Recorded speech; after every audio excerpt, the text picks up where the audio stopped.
Dr.Trehunna. First and foremost, happy Mother's Day. And to all the expectant mothers, if you are somebody who is about to have a child, I just want to let you know, congratulations.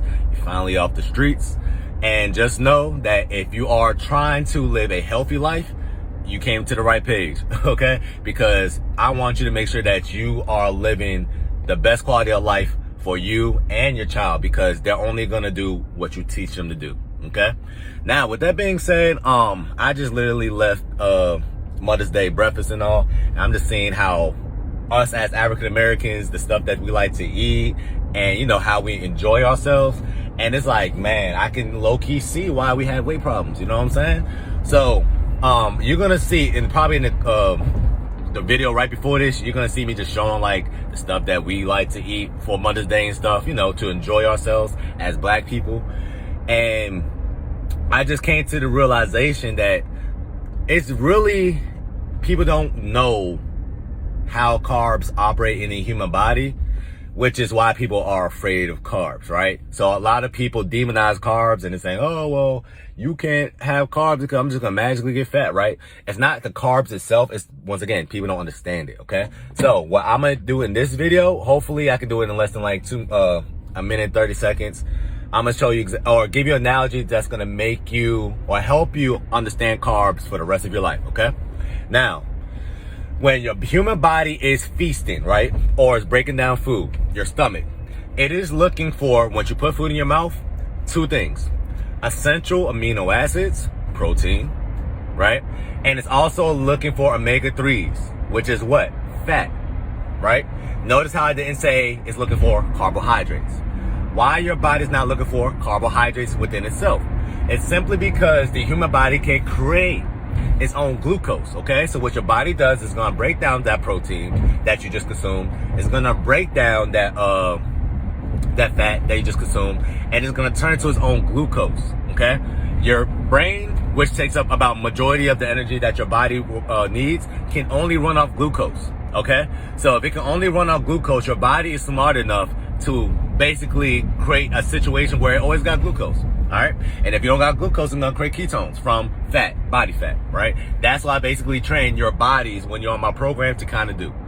Now, here's the thing. A lot of people don't understand that, just so you have an idea of carbs, every single time you consume a carb, you're telling your body to literally store, okay? So you notice I said store. Now, the human body can only do two things. It can either store, or it can either lose. One or the other. It's never in standby mode. So like me right now, I didn't eat nothing today. Even though everybody else ate, I did not eat, right? So because I did not eat, my body's still burning body fat, right? Because I didn't give my body nothing to store, okay? Now, here's the thing. All the things that you like to eat is carb-based products. Why? Because 9 times out of 10, the food that you like to eat are man-made products. These are things that Dexter's laboratory and their men sat in the lab. They was like, I want to figure out a way to make you eat more of this food. So guess what I'm gonna do? I'm gonna go ahead and put more empty calories into this food, right? Now, once again, empty calories don't mean nothing to you, but if I teach you how to read a label, you can tell and decipher, hey, this product might have a little bit more empty calories than the rest. See how that works? Now, this is an idea of what you should look out for. A high carb diet is approximately over 300 grams of carbs, right? Now, ironically, guess how much the average American eats? At least 300 grams of carbs, okay? And what does that consist of?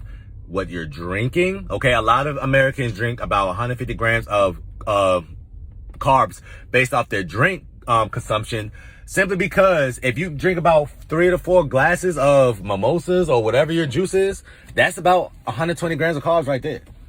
Why? Because it's 30 grams per serving, which is 8 fluid ounces, okay? So you can see how I'm freestyling these numbers off the top of my head, and I kind of noticed this all comes from awareness, okay? Because I went around and seen, okay, what foods I like to eat, and I noticed, hey, damn, the foods that I like to eat got 30 grams of carbs. You think that's just gonna magically come out your head one day? It's not. Okay, so if you're trying to lose weight, you want to put your body in a position where it's not storing as much, and carbs make your body store. Okay? So for instance, my mom just made me run to the store because she was like, yo, Trey, I want to drink some real juice today. I ain't drinking this diet shit. Right? I'm going to just be real with y'all. So she wanted to enjoy herself today, which is cool. So if you're having a day where you're enjoying yourself, you can have that. But I'm going to show y'all the difference right here in the flesh. All right? So boom. This is crayon apple. Right? This is crayon apple. Right? This one has 5 calories, 2 grams of carbs. Right? 1 gram of sugar. This one has 100 calories, 27 grams of carbs, 26 grams of sugar, right? So if this has 26 more carbs than this one, I have 26 times more chances of me to store fat versus this.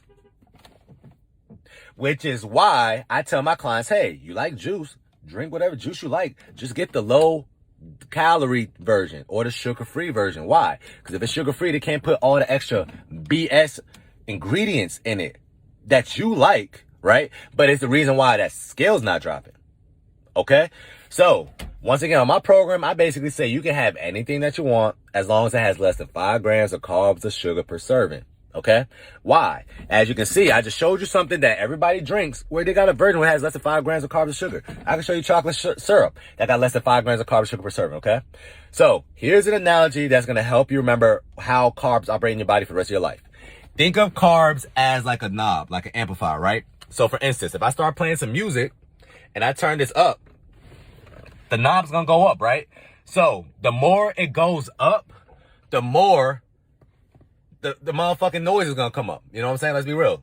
It's gonna get more louder, right?